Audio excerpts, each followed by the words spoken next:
Hello दोस्तों, कैसे हैं आप सब। उम्मीद करते हैं आप सब बढ़िया होंगे, स्वस्थ होंगे, मस्त होंगे और आपकी तैयारी बढ़िया चल रही होगी जबरदस्त तरीके से।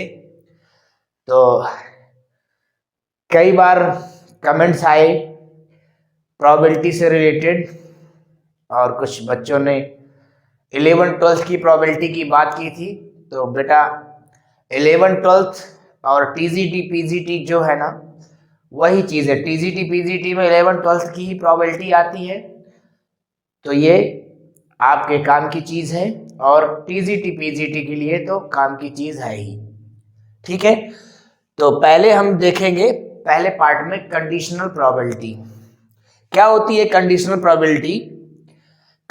Probability refers to the chance that some outcomes occurs given that another event has also occurred.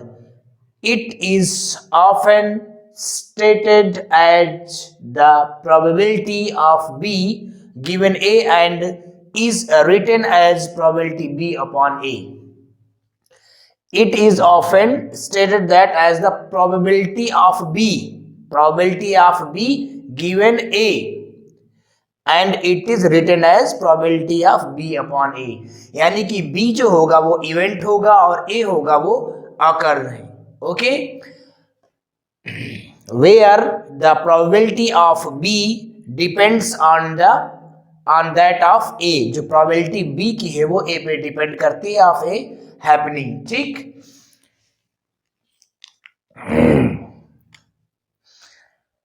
तो बाय फार्मूला अब हमको कंडीशन प्रोबेबिलिटी के फार्मूले क्या होंगे। एक तो पहला फार्मूला ये बन जाएगा हमारा probability of A upon B, यानी कि ए यहाँ पे इवेंट होता है और बी अकर्ड, यानी कि बी ऑलरेडी अकर्ड। फिर तो इसको लिखेंगे P A intersection B upon P B, यानी कि probability A intersection B upon probability of B. A B तो ए इंटरसेक्शन बी जो नीचे होगा उसकी प्रोबेबिलिटी नीचे आ जाएगी। प्रोबेबिलिटी बी अपॉन ए, यानी कि बी इवेंट है, अब ऑकर्स क्या है ए। ठीक है, तो probability of B intersection A upon probability of A. तो ये कब है, जब प्रोबेबिलिटी के टर्म में होगा। जब ये प्रोबेबिलिटी के टर्म में होगा तब इसको यूज करेंगे, और जब ये नंबर के टर्म में होगा तब हम इसे यूज करेंगे। ठीक है, तो नंबर के टर्म में इसे, प्रोबेबिलिटी के टर्म में इसे। और यहां पे एक चीज देखिए, जो ए इंटरसेक्शन बी है वो बी इंटरसेक्शन ए के इक्वल होता है, यानी कि ये दोनों इक्वल होते हैं। ठीक है, इंटरसेक्शन का मतलब दोनों में कॉमन, जो चीज दोनों में कॉमन होगा। ठीक है, जो एलिमेंट्स, जो चीज इवेंट्स कॉमन होंगे, तो ए और बी में जो दोनों में होंगे, तो ए और बी में या बी और ए में दोनों चीज सेम होगी, तो इसलिए ये दोनों सेम होंगे। ठीक है, अब इस चीज को हम कंडीशनल प्रोबेबिलिटी को मेनली समझते हैं क्वेश्चंस के माध्यम से। ठीक है, तो नोट करते जरूर चलिएगा। आप देखिए, साइकोलॉजी में एक चीज कही गई है कि 20 बार पढ़ना और 1 बार नोट करना दोनों बराबर होते हैं। ठीक है, तो चलिए क्वेश्चंस के माध्यम से हम इनको सॉल्व करते हैं और समझते हैं इसको। देखिए, ये क्वेश्चन है, क्वेश्चन कहीं से नहीं लिए गए, क्वेश्चन आपकी बुक्स में मिल जाएंगे। क्लास 12th की एनसीईआरटी बुक देख लीजिएगा, कुछ क्वेश्चंस एग्जांपल्स में, कुछ एक्सरसाइजेज में हैं।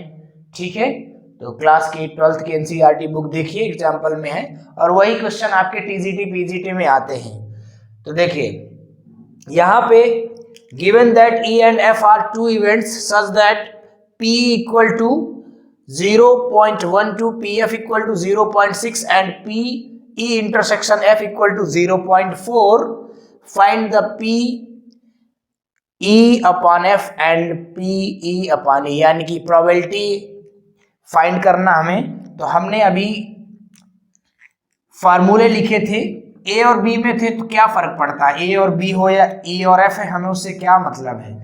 तो P E upon F probability, E event है और एफ ऑकर्स है, तो यहाँ पे सीधे वैल्यू गिवन है, तो probability of E intersection F upon नीचे कौन सा रहता है, पी एफ। सिंपल है, बस इसको सॉल्व करेंगे। ई इंटरसेक्शन एफ क्या है हमारे पास 0.4, और पी एफ क्या है, प्रोबेबिलिटी ऑफ एफ है 0.6। जब इसको हम सॉल्व करेंगे तो हमें मिल जाएगा 2/3। इजी था। Then next we have to find probability of F over E. तो probability of F intersection E and probability of E. तो अभी मैंने बोला कि ए इंटरसेक्शन बी हो या बी इंटरसेक्शन ए हो, या फिर आप एफ इंटरसेक्शन ई हो या ई इंटरसेक्शन एफ, दोनों सेम ही है, तो हम वही चीज रखेंगे 0.4।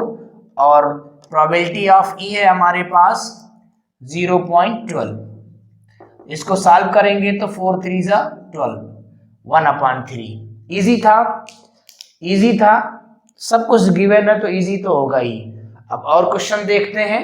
देखिए ये आपकी बुक में एनसीईआरटी क्लास 12th की पेज नंबर 534 का क्वेश्चन है।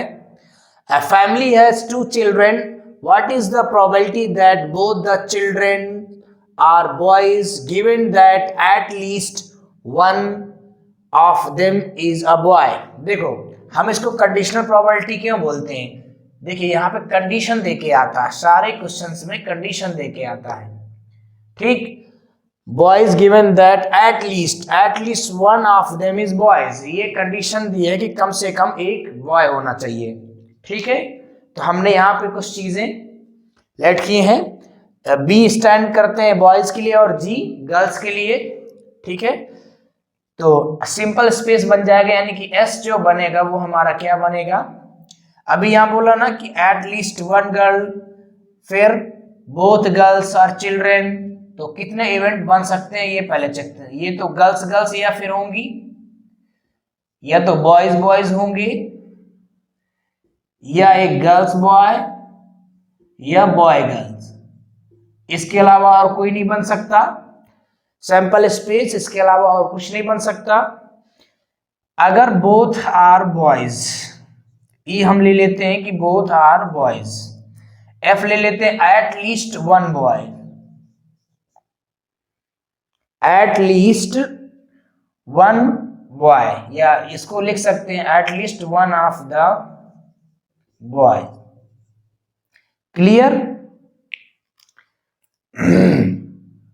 तो देखिए अब प्रोबेबिलिटी ऑफ ई क्या आएगी, पहले तो इसमें हम ई निकालते हैं, प्रोबेबिलिटी बाद में निकालते हैं। ई बोथ आर बॉयज, तो बोथ आर बॉयज में सिर्फ एक ही आएगा आपका बी और बी, तो इसकी प्रोबेबिलिटी ऑफ ई क्या आ जाएगी, प्रोबेबिलिटी ऑफ ई क्या आ जाएगी, एक इवेंट है बोथ आर बॉयज में बी और बी, और टोटल कितने हैं 4, तो 1/4 आ गई। यहां तक कोई प्रॉब्लम नहीं होनी चाहिए। फिर एफ हमने लेट किया है at least one of the boy, कम से कम एक बॉय हो। ठीक है, तो एफ क्या हो जाएगा, कम से कम एक बॉय में तो 2 बॉय तो चलेंगे ना। ये तो नहीं कहा उसने कि 2 बॉय ना हो, बस उसने ये कहा है कि कम से कम एक बॉय हो, तो 2 है तो कोई दिक्कत ही नहीं है, कम से कम एक तो है ही ना। फिर गर्ल्स बॉय ये भी आ जाएगा क्योंकि एक बॉय है, फिर बॉय गर्ल ये भी आ जाएगा। ठीक, तो अब इसकी जो प्रोबेबिलिटी बनेगी, प्रोबेबिलिटी ऑफ एफ क्या बन जाएगी हमारे पास, कितने 1 2 3 और टोटल कितने 4, तो 3/4। कोई प्रॉब्लम? No problem. अब देखिए हम निकालते हैं E intersection F. E intersection F, E और एफ में क्या कॉमन है, ओनली बी बी। ठीक है, तो ई इंटरसेक्शन एफ हमारा क्या आ जाएगा, बी कॉमा बी, यानी कि probability of E intersection F अगर हम निकालें तो कितने इवेंट है ई इंटरसेक्शन एफ में 1, और टोटल कितने हैं 1 2 3 4, तो ये भी 1/4 आ जाएगा। ठीक, अब जो निकालना है हम उसको देखते हैं। देखिए both the children are boys, both the children are boys, दोनों बॉयज हों, given that at least one of them in boy, तो यानी कि P और both the children of boys E over F, at least one of the boy, at least one of them boy, you write one of them boy. ये हमें निकालना है P, E event है और F ऑकर्स है, यानी कि P E over F, ये निकालना है। तो बहुत इजी है, क्या करेंगे, P E intersection F upon P F, यही करेंगे, बिल्कुल यही करेंगे। अब कुछ चीजें उनको इरेज कर देते हैं। E इंटरसेक्शन F हमारे पास क्या है 1/4, PF क्या है हमारे पास 3/4, तो 4 कैंसिल, क्या बचेगा 1/3, 1/3 आपका आंसर हो जाएगा। इजी था। और क्वेश्चन देखते हैं। देखिए नेक्स्ट क्वेश्चन क्या है, 20% bulb produced in a factory are yellow color and 4% are yellow and defective। तो यहाँ पे दो चीज आ गई, येलो भी आ गया और डिफेक्टिव आ गया, यानी कि ये इंटरसेक्शन वाला पॉइंट है, येलो एंड डिफेक्टिव। ठीक, after that if one bulb is picked at the random, और उनमें से कोई एक बल्ब रेंडमली निकाला जाता है, determine the probability of its being defective if it is a yellow. ठीक, ये कंडीशन दिए है, इसलिए हम इसको कंडीशनल प्रॉपर्टी बोलते हो, कंडीशनल प्रोबेबिलिटी बोलते हैं बार बार। ठीक है, तो अब देखते हैं इसमें क्या है। तो हम लेट कर लेते हैं, लेट ए को क्या लेट कर लेंगे, produced bulb in yellow, yellow colour. ठीक, और बी को हम ले लेंगे प्रोड्यूस्ड बल्ब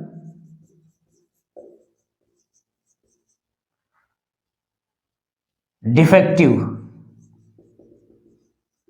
डिफेक्टिव ले लेंगे, कोई प्रॉब्लम नहीं होनी चाहिए।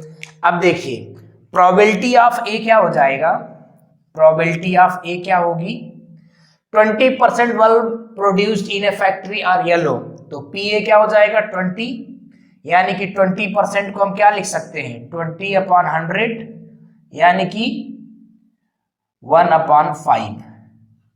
इज दैट क्लियर, बिल्कुल क्लियर। फिर प्रोबेबिलिटी ऑफ बी क्या निकालेंगे हम, प्रोड्यूस्ड बल्ब डिफेक्टिव, जो कि नहीं गिवन, तो अभी इसी को हमें निकालना है एक्चुअली। ठीक है, फिर प्रोबेबिलिटी ऑफ, तो probability of A intersection B, ये भी गिवन है। देखिए in a factory are yellow colour, 4% are yellow and defective, yellow और डिफेक्टिव दोनों हैं, तो probability of A intersection B हो जाए कितनी 4%, यानी कि 4/100, तो 1/25। अब ये चीजें हमें मिल गई, अब बचा ही क्या है, क्या फाइंड करना है। देखिए is picked up at random, determine the probability its being the defective, defective मतलब probability of B हमने लिया था ना, defective if it is a yellow, तो हमें निकालनी है probability B over A, ये हमें फाइंड करना है, तो कोई प्रॉब्लम नहीं होनी चाहिए। क्या होता है formula, probability of B intersection A या A intersection B upon probability of A. ठीक, बस इसको सॉल्व कर लेते हैं। ये हमारे पास क्या है 1/25, ठीक है, अपॉन 1/5, ये नीचे ये ऊपर जाएगा, तो 5/25, तो 1/5, ये हमारा आंसर आ जाएगा।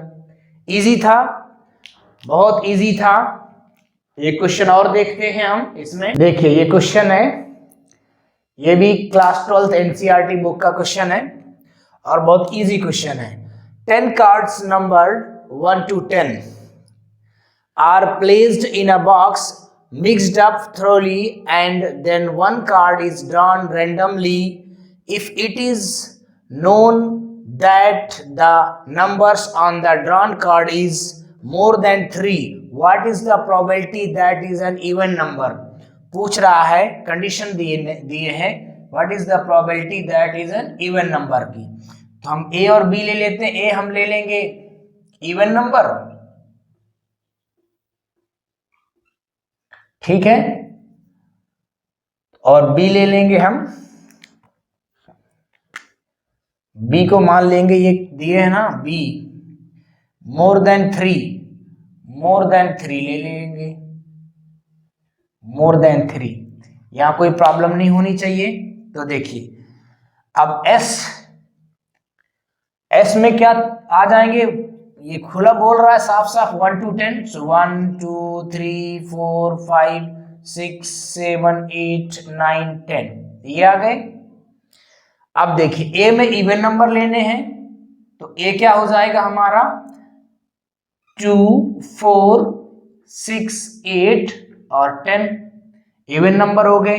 बी में क्या हो जाएगा मोर देन 3, तो 3 से जो भी ज्यादा है 4 5 6 7 8 9 10 ये सारे आ जाएंगे, कोई प्रॉब्लम नहीं होनी चाहिए। अब देखिए अब हम लिखते हैं probability of A. Probability of A, तो ए में कितने हैं 1 2 3 4 5 इवेंट, टोटल कितने हैं 10, तो 5/10 यानी कि आ जाएगा 1/2। क्लियर। फिर प्रोबेबिलिटी ऑफ बी निकाल लेते हैं। बी में कितने हैं 1 2 3 4 5 6 7 और टोटल कितने हैं 10, तो 7/10 ये प्रोबेबिलिटी ऑफ बी हो गया। अब निकालते हैं ए इंटरसेक्शन बी। तो देखिए ए में 2 4 6 8 10 और बी में 2 है नहीं है, 4 है यस है, 6 है यस है, 8 यस 10, तो ये 4 है, तो 8 इंटरसेक्शन बी में आ जाएंगे 4 6 8 10 ये आपके ए इंटरसेक्शन बी में आ गए। तो probability of A intersection B क्या निकलेगा हमारा 1 2 3 4 और टोटल 10 4/10 यानी कि इसको 2/5 भी कर सकते हैं। ठीक, ये सारी चीजें मिल गई। अब क्वेश्चन क्या करा, what is the probability that is an even. तो प्रोबेबिलिटी इवन नंबर की पूछ रहा, इवन को हमने ए लिया था ओवर बी। ठीक, बी क्या था more than 3, the number on the drawn card is more than 3 and what is the probability, it is an even number. बस, तो probability of A intersection B upon probability of B यही लगा देंगे। अब देखिए इसको सॉल्व कर लेते हैं, यहाँ पे स्पेस है हमारे पास। पी ए इंटरसेक्शन बी वो हमारे पास है 2/5, probability of B, probability of B 7/10। बस इसको सॉल्व कर लीजिए, 2 × 10/7 × 5 5 2 10, तो क्या आ जाएगा 2 2 4/7 ये आ जाएगा हमारा आंसर। इजी था, बहुत इजी है। देखिए कुछ इंपॉर्टेंट रिजल्ट्स हैं जो सीधे पूछ लिए जाते हैं एग्जाम में। पी यानी कि probability complement A over complement B, probability complement A intersection complement B, और नीचे probability of complement B. Same वही रूल्स है, कोई चेंज नहीं है, बस कॉम्प्लीमेंट लग गया। अब देखिए प्रोबेबिलिटी ए कॉम्प्लीमेंट बी, इसमें कॉम्प्लीमेंट नहीं लगा तो 1 minus probability A over B. ठीक है, यानी कि अगर आपको कॉम्प्लीमेंट हटाना है तो 1 से माइनस कर देते हैं, हो गया। तो ये कुछ रिजल्ट्स हैं। तो आज की क्लास यहीं तक, आज की क्लास में इतना काफी है। मिलते हैं अगले वीडियो में।